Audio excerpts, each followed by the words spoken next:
Good morning, Mr. Jeff here from AKLA Martial Arts in Hudson, Massachusetts. Check us out on karateforfree.com.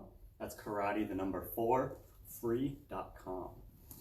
There you'll learn more about trying our online virtual training, absolutely free for 2 weeks. See if it's something that might keep you busy during these tough times. Today, we're going to get into a really important subject on the character level and on the physical level. So far, we've talked about being balanced, being centered, being aligned physically with your structure, and just the idea that we're studying movement and motion. So that leads me to today's topic, being grounded. What does that mean? Not being grounded like when I get in trouble at home because I did something that maybe wasn't safe or maybe wasn't respectful. The sense of being in place and firm, right? Physically speaking. And then we'll get into part of the character side of it and the mental side of it as well. Because there's always two sides to our training. There's the physical and there's the mental. And then there's both of those together. Now I have my belt on the floor here today to illustrate a purpose as well from some of the stances we've been looking at. Now the first one I want to show you is the natural stance. I have this belt in between my feet, but just enough space so maybe I have a third foot that's pretty close to the same size as my other 2 feet. That means my hips are lined up with my legs. Again, how I naturally walk, without any unneeded swinging of the hip. Right. Okay, so as you're standing like this, I want you to see this line and how it's in between your legs. As long as that line is in between your legs, you can have a good foundation with your legs to be able to stand and be balanced and be aligned and be centered. Now, however I settle, that line is still there. So let's look at the first posture, or the first stance. We have the neutral bow. And you can see I still have a significant amount of space in between my legs. That way, I don't get in my own way, and I can switch my legs or move on this track if I need to. This leg follows this track, and this leg follows this track. When we're looking at it in terms of this line and moving this way or this way. If I cross the line, now I'm on a different line, so that line doesn't apply anymore, if that makes sense. If it doesn't, don't worry.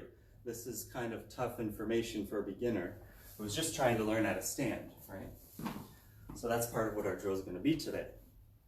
What I want you to do is just kind of make sure that's in between. Now, as you get more advanced, you can understand how fine I can get. Maybe even stand on that line because I want to work on my balance this way and this way, being centered like this. That's okay. But we want it to be like this. 1, so we don't get in our own way, and 2, so I have good width. Now, this is the position we're going to use today. I want you to feel all of the different ways you can be grounded, because as you see, when I step back, I'm significantly settling my weight, and I'm evenly distributing it between each leg, rather than putting too much weight on this leg back here, or too much weight on this leg. I'm standing. My hands are up like this. Typically, you want your hands to be open. Then I switch.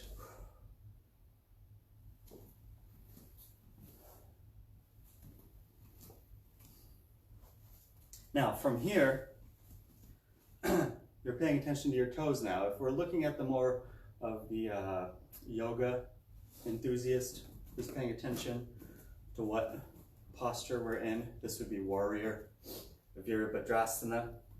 Excuse me if I mispronounce things. No one's perfect. Now look at my stance. See? It's very similar to what we call the forward bow, where my hips rotated even more and my front foot is turned, so my toes are facing the corner, the 45, like we talked about in one of the last videos. But watch what happens if I pivot my back foot more to face there. Now my hips start going this way, and I start facing the other direction, unless I pull this one in to a cat stance.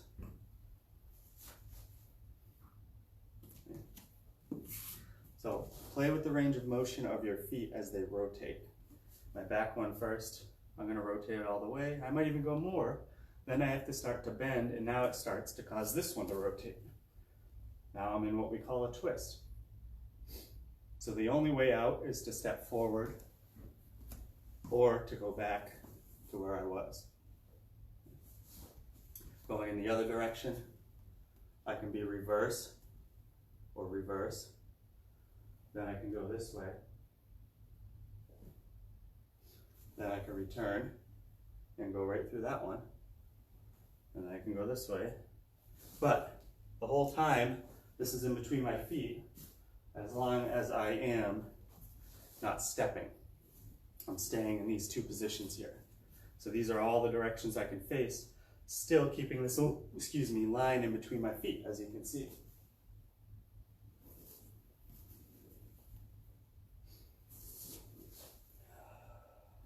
So I'm grounded the whole time.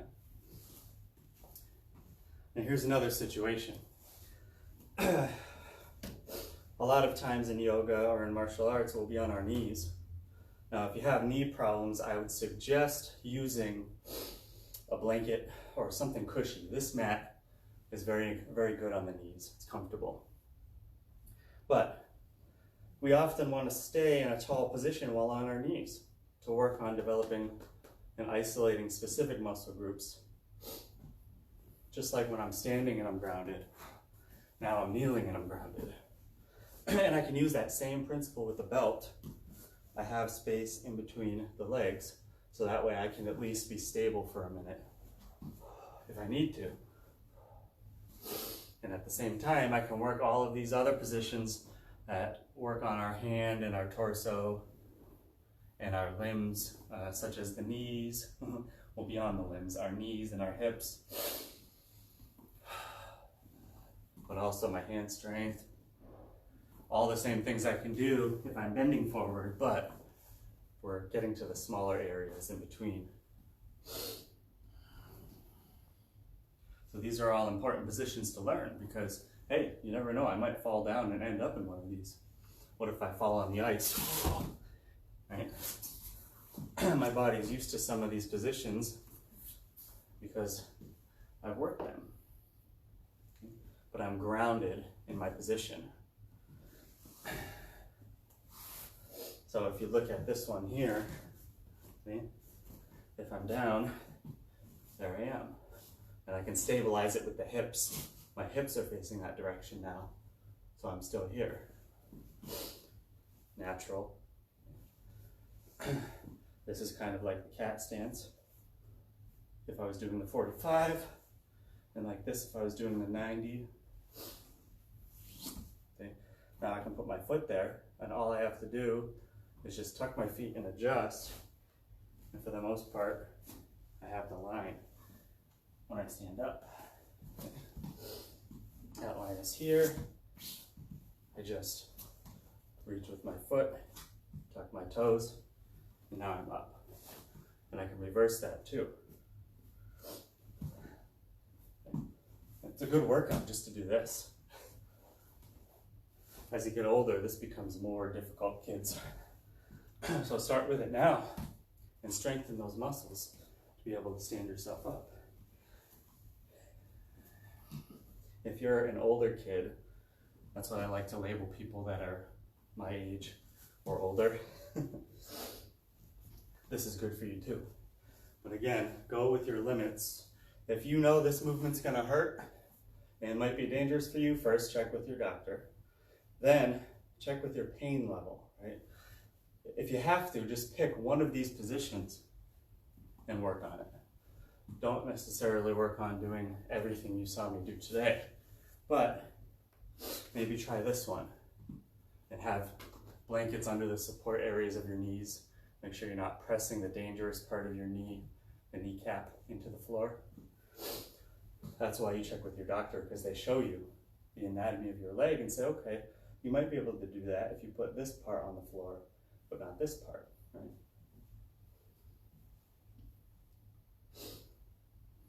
Now I'm standing firm.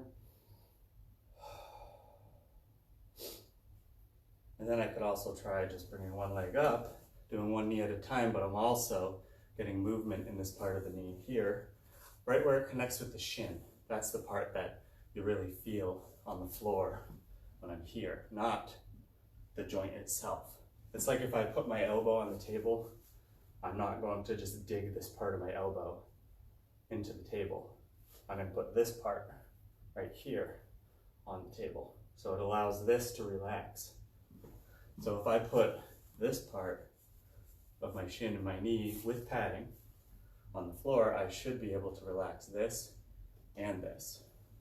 Then my hips have movement. Okay. And the advanced students, you can see where I'm going with this, right?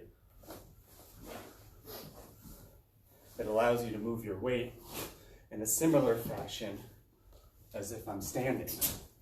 The upper body does not really get affected in terms of movement that much.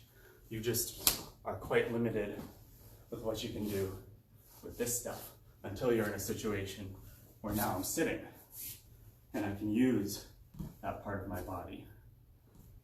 Okay? So the idea is we're being grounded. Okay?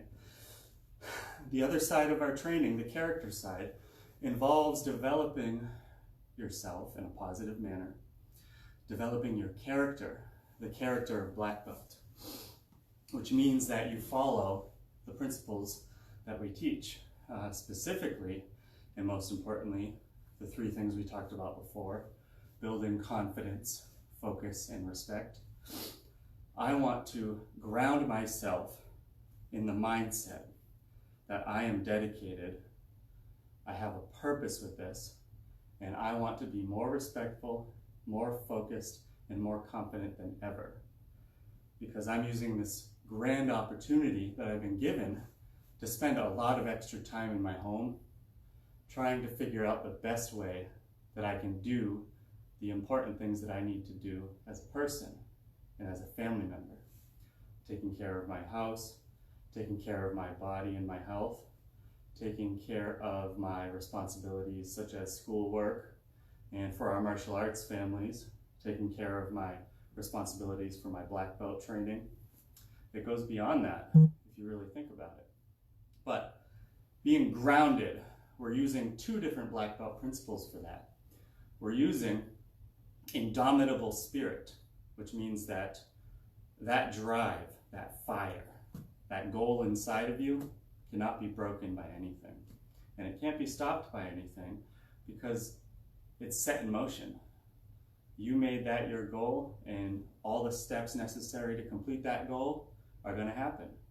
Practice, confidence, focus, respect. As long as I do all of those things, I will be able to follow my training regime and set my own schedule around the things that happen in my life. That's why the virtual training is so awesome, because no matter where you are, whether you're on vacation, whether you're homesick, whether you're traveling for work, you can still log in at any time and review the material for the current cycle. You'll be able to test online. You'll be able to take live classes online.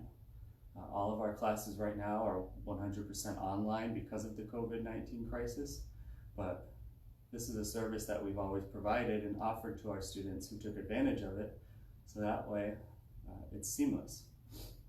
So if that's what you want to do, if you're into checking this out for a couple weeks, go to karateforfree.com and learn more about the program and why our students become more successful in the classroom and more respectful at home. Well, I look forward to meeting you. Have yourself a great day.